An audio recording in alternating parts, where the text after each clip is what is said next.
Hello, friends. This is Dave Hurwitz, executive editor at ClassicsToday.com with number 14 in our series of fabulous concert programs.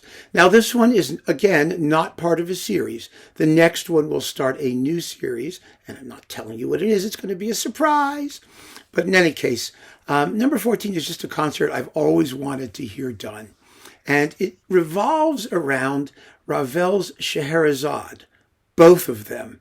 And that's what's so interesting about this. You know, Ravel wrote two Shéhérazades. One is an overture, the Overture féerique, a fairy tale overture, and the other is a song cycle. And they have nothing in common in terms of even their musical styles are rather different. But the overture is a big, substantial piece. It's his earliest major orchestral work and really shows him off as one of those glittering hotshot orchestrator guys that we later became. And it actually is one of his few orchestral works that did not begin life as a piano piece. It wasn't orchestrated. It's an original work for orchestra, go figure. And the song cycle is beautiful, but somewhat hard to program. You know, it has one big, long travelogue song called Asia. You know, I want to go here, I want to go there, I want to see the marketplace, I want to see the dead people, I want to see the cemetery, I want to see, it's all that stuff. And then there are two short, kind of sexy love song things. And so it's a bit odd. And you have to find a mezzo-soprano who's going to do it.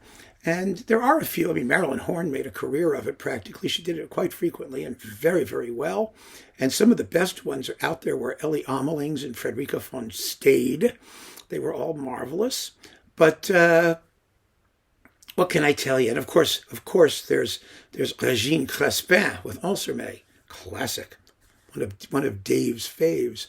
So we have these two Ravel pieces, and what are we going to do with them?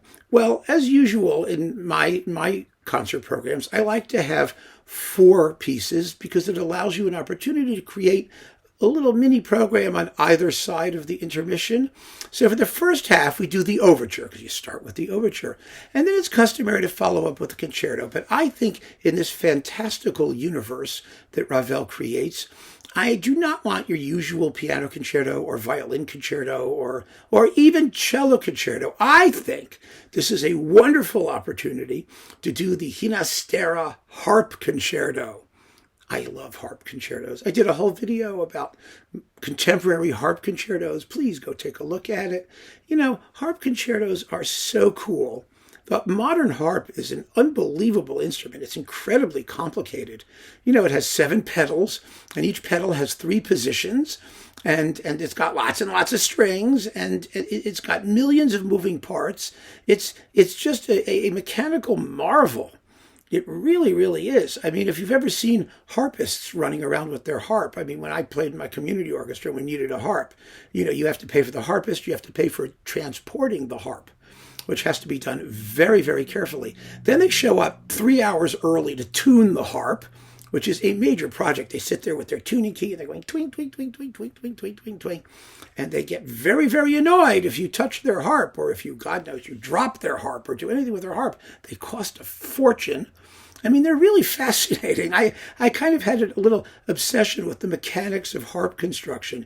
Do you know that in the early 19th century, in the late 18th century, before they invented the pedal harp with 7 pedals, or around the same time that they started inventing these harps that had, could play a couple like chromatic notes and things like that, harps had a vibrato key.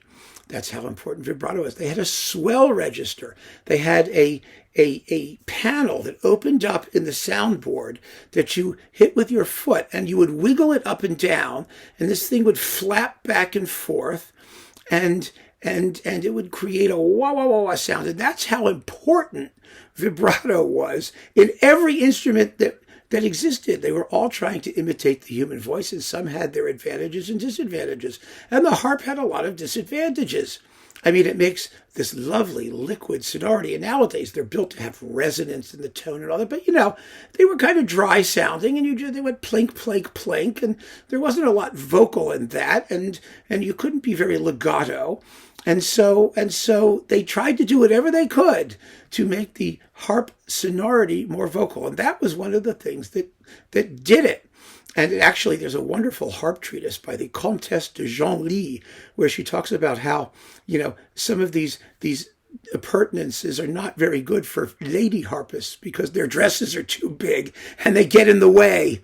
They suck up all the sound that would be gained by using the harp's vibrato pedal. But it's just fairly a fascinating topic, all of which is a huge digression and a way of saying that the Ginastera Harp Concerto is one of those unknown masterpieces that you never get to hear because they don't play harp concertos very often. And if they do, they're going to do like the Debussy or the Ravel dances, or the introduction and allegro, or maybe Boieldieu, or maybe Handel. They're not going to haul out the Ginastera, which I'm told is virtually unplayable anyway, but I don't care. It's marvelous, and it's just an incredibly colorful discovery, and as phantasmagoric in its own way as the Ravel fairy tale sort of overture, Shéhérazade thing. Now, on the second half, we're going to do the song cycle, and you're going to get a really, really great mezzo to show up and attract the audience and bring them all in. And then you're going to surprise the crap out of them when you follow the song cycle with Ernesto Halffter's Sinfonietta, one of the most remarkable, beautiful, one-shot wonder kind of pieces in the world, because Halffter was one of those Spanish composers who spent most of his life working on Falla's Atlantida, and he wrote very little music of his own. It's just a handful of pieces. As with Falla, it's a pity. But what he did write, as with Falla and with Ravel, was that music of extraordinary refinement and precision and clarity. And this is incredibly Spanish sounding.